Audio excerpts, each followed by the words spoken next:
Black Man After Flow, we're talking about the relationships we have with our women, our mothers, our sisters, our friends, our wives. And so I have with me this evening two panelists and then a participant. And so we want to hear everybody's perspective about what they got out of the night. We had a room full of brothers, a room full of black men having this conversation about our women. Right. And so let's start with the elder. Oh, boy.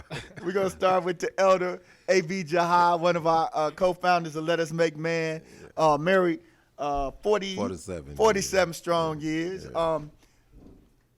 Baba, what did you get out of tonight, and what do you want brothers around the country to take from what we just experienced live in Black Man Live? Wow.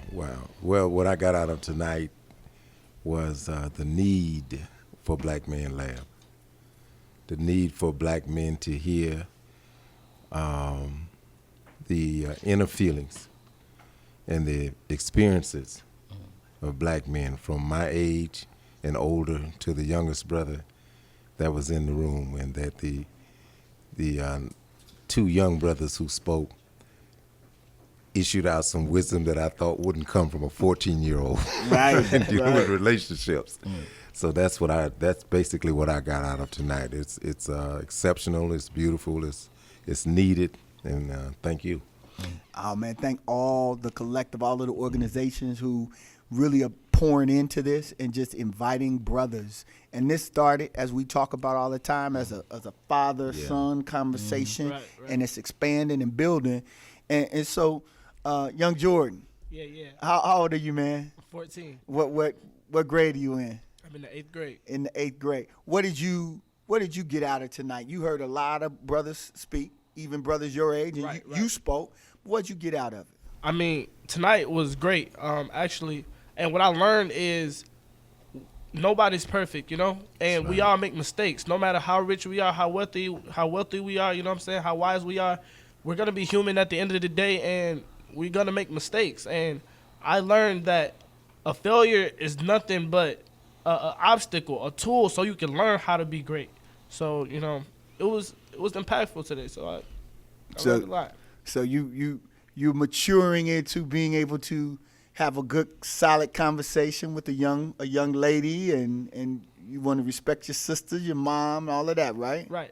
All right, cool. Appreciate you, man, and thank you for you. And I think what happens is we see young brothers like yourself step up and speak, and then other brothers you give them voice and energy, right?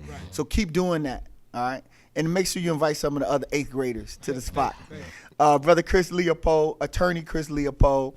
We weren't asking about any law tonight. Right. And we just trying to talk to you as a son, as a husband, as a father.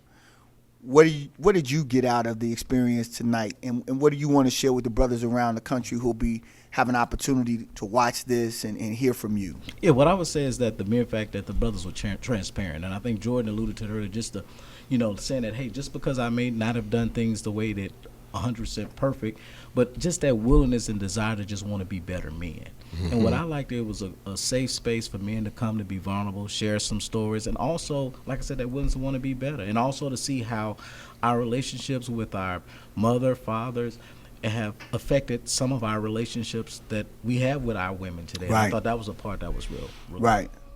Baba, we talk about the impact of the relationships that we observed, and how they shape how we are today in 2019 as black men, how we relate to our women, how we relate to our wives, how we might even relate to our mother or sister.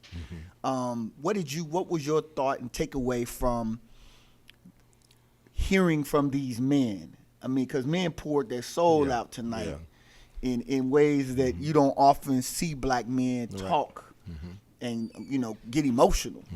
Definitely, what I saw tonight, including myself, is I'm going to say we're hurting, but I'm not saying we're hurting in a necessarily a negative way. I think we're hurting from the experience, but it's not like it's not just totally negative. It's Right. it's almost like it's definitely a learning experience. You know what I mean? And that we recognize that everything that we do affects us in some way. You know what I mean? Later on in life, Right. you know, in relationships, like you say, with each other. One of the things also that we didn't get to mention, but in relationships with people and women, you know what I mean? Basically, I would take the position that I would share with people. If you hit me in my eye, it doesn't feel good. So if it doesn't feel good to you, how could it feel good to her? Right. Or how could it feel good to him? Yeah. You understand what I'm saying? Yeah. So, yeah. but we're also dealing with human behavior and human beings, and how this is not just a incidental or accidental development. That everything we do affects us. That's what I got out of tonight. Jordan, you saw grown men who are my age, younger, older, Right. get emotional about their experiences as children. Right. How did that make you feel? What were you thinking when you saw these grown men that are in this space get somewhat emotional about their experiences? How did it make you feel? It made me feel like we're in the right place, actually. It makes me feel like we're exactly where we need to be, because growing up, that I already seen inside of them that they wasn't exposed to spreading their feelings out as they were to do tonight. So they didn't have that place where they can go and say this, say that, and, you know, let their vulnerability out, let everybody see them in their most vulnerable state and nobody not take advantage of it. So I feel like tonight it's exactly where they needed to be. And it's exactly where more black men, you know, kids like me, teenagers, is exactly where we need to be, because as a community, it's stereotypical that black men, black teenagers aren't supposed to pour their feelings out to no one, nobody. Keep it to yourself. And it's like, I grew up in a household of 6 brothers, so it was like, bruh, man, stop crying, suck all that up. Go outside, go have some fun, play football, do something. Like, we're not supposed to cry. We're not supposed to express our feelings. So I'm just saying, today it was a growing manifestation of true manhood. Wow, y'all, Jordan dropping it, bro. What? Yeah, drop it. Yeah. I like that. Black Man Lab is exactly, say it again, exactly where we supposed to be. Yes. Right. There it is. Right. There it is. Chris, Yeah. man, you're a father. Right. You have a daughter. The work that went on tonight, what does it say to you as a father raising a young daughter, and ultimately you looking to make sure that she can find a brother? What did the work? To me, like I said, it showed how the relationships that our parents have had, how it affects some of the other folks. So for me, what I went away with is saying, as it relates to my wife, I need to show that example to my daughter what manhood looks like. From the emotional side that Jordan was just talking about, to the point of just how you should be treated. I mean, I have a 5-year-old daughter, and the first person she's going to see as far as how a man interacts is how I am with her mother and how I am with her.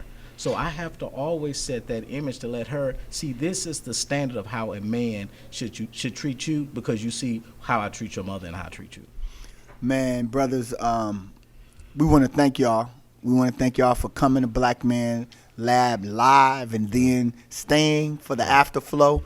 We want you all to just share what you are experiencing on a daily basis every time we get together. What is it that is driving you and moving you? And I want y'all to do that in about 20 seconds each. Can y'all do that? Just